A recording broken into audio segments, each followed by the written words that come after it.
it start for you? I mean, ironically, I didn't have the best, I used to be a student here.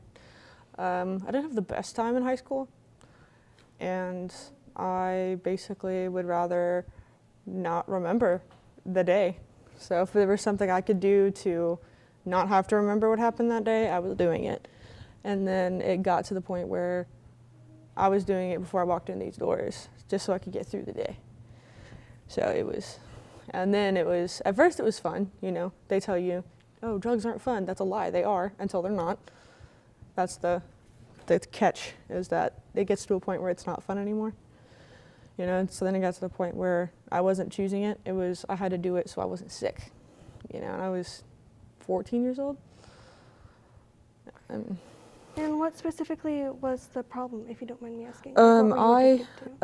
I had a problem with stimulants, and then I had an opiate problem, which went from pills to heroin later on, my senior year. So how did you get a hold of that stuff? Go here, or you'll find some stuff on this street, or you go to this street this time, this is when he's here. You know, it was just, it's through the grapevine. You know, you can't like Google, where can I find heroin? Like you can't, it's not gonna like pop up, like it's not like there's no yellow pages for drug dealers. So I mean, you just get involved with the wrong people. So did it start like with the people in high school? Yeah, so I guess it really got bad my freshman year. It's kind of started with my own medication, because I have ADHD. So I was prescribed ADHD medication. And so it started about 8th grade. You know, I had always dealt with like depression and anxiety and stuff like that. So I also have PTSD, and so I didn't want to go to sleep because that meant I was gonna have nightmares. And so I would take my medication at night. It wasn't necessarily I'm doing this to get high. It was I just don't want to have a nightmare. And then I entered high school, and it was like this cornucopia of different people that knew all these other different people who could get you all of these different things. You know, and nobody really expects it when you walk down the halls. You know, I mean, that's the fact of the matter is, you know, you don't know what someone has in their pocket at any given moment. I mean, I was on the outside. I was a decent kid. You know, people knew my mom. You know, she was active in PTA since I moved here when I was 5 years old. You know, everybody knew my mom. They knew my family. They didn't think anything of it. You know, my family was perfect on the outside. I mean, you would have never guessed me walking down the hall, I've got a pocket full of drugs. You know, you just don't know. Did you ever think, like, growing up, because you said that no one would have expected it from your family, do you think that you even considered the possibility? So addiction runs in my family. So if you took a real hard look, I mean, and then looked at the way I was going, I mean, you would have looked and been like, yep, that's where that's headed.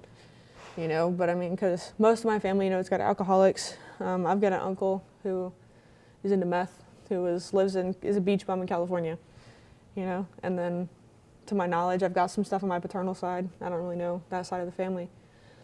But I mean, on the outside, we were really good at hiding it, at being, you know, acceptable members of society.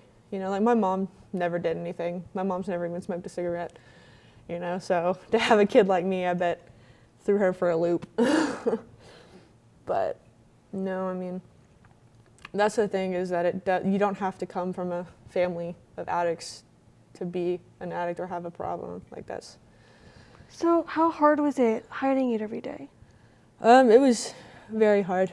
There were several times. There was one occasion, someone said the drug dogs were here, so I took all that I had and ended up losing consciousness in the middle of the Mixmaster. After the bell rang, I was just in the middle of the Mixmaster, just like laying on my back. I mean, there were times I could hide it, and then other times, obviously not so much. But I mean, everybody thought I was just tired.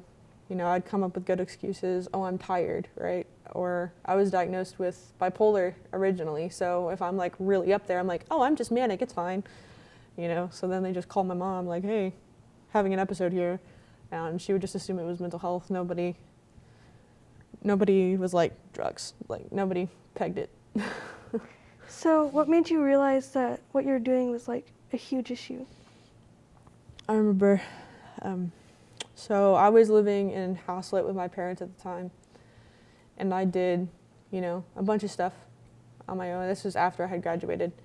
High school, I never really thought I had a problem because I viewed it as something that was helping me get through the day. But after I graduated high school, I was in my room. I wasn't doing anything, so I decided to just do all I had.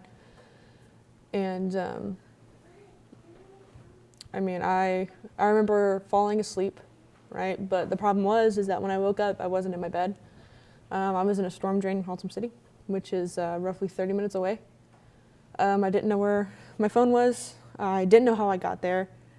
I didn't know where my car was, didn't know where my keys were. I was basically just stumbling around the streets of Haltom City, I guess.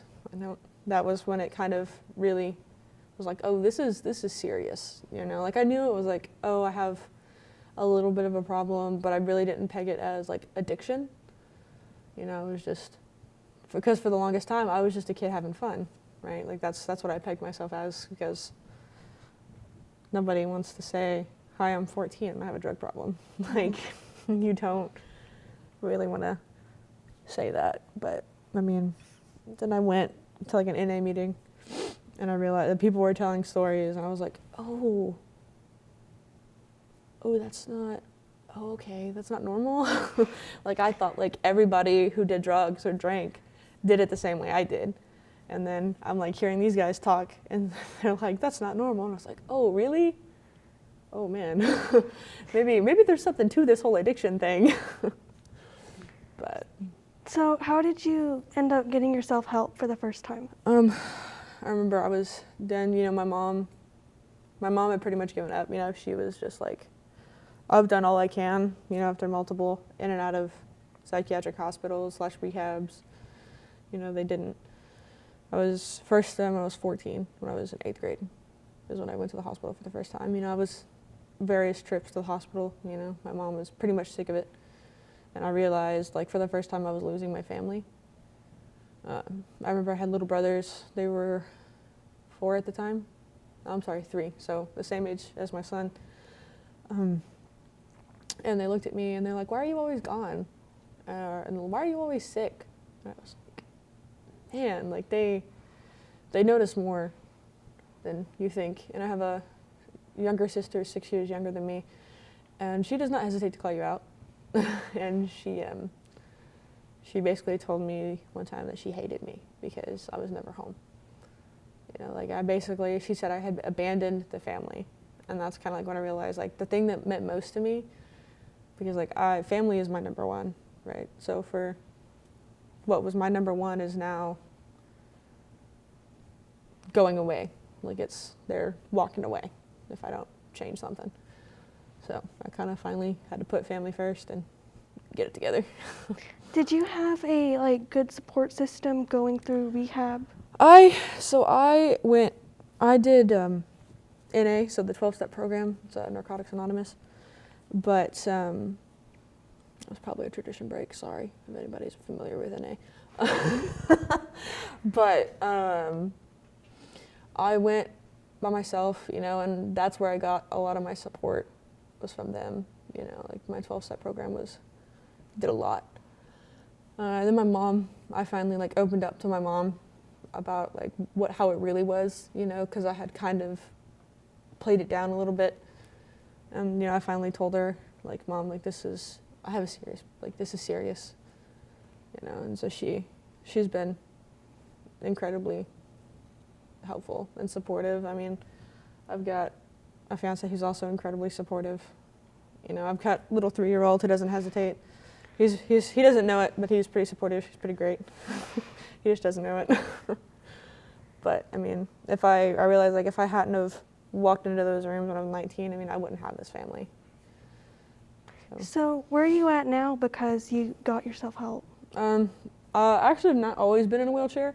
This is fairly new, but I was an EMT. I was an EMT for CareFlight.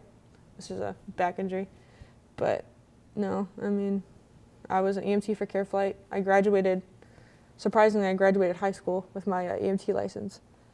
And I used to work with MedStar, and then I moved on to CareFlight. And yeah, I mean, supporting myself, I'm able to support my family.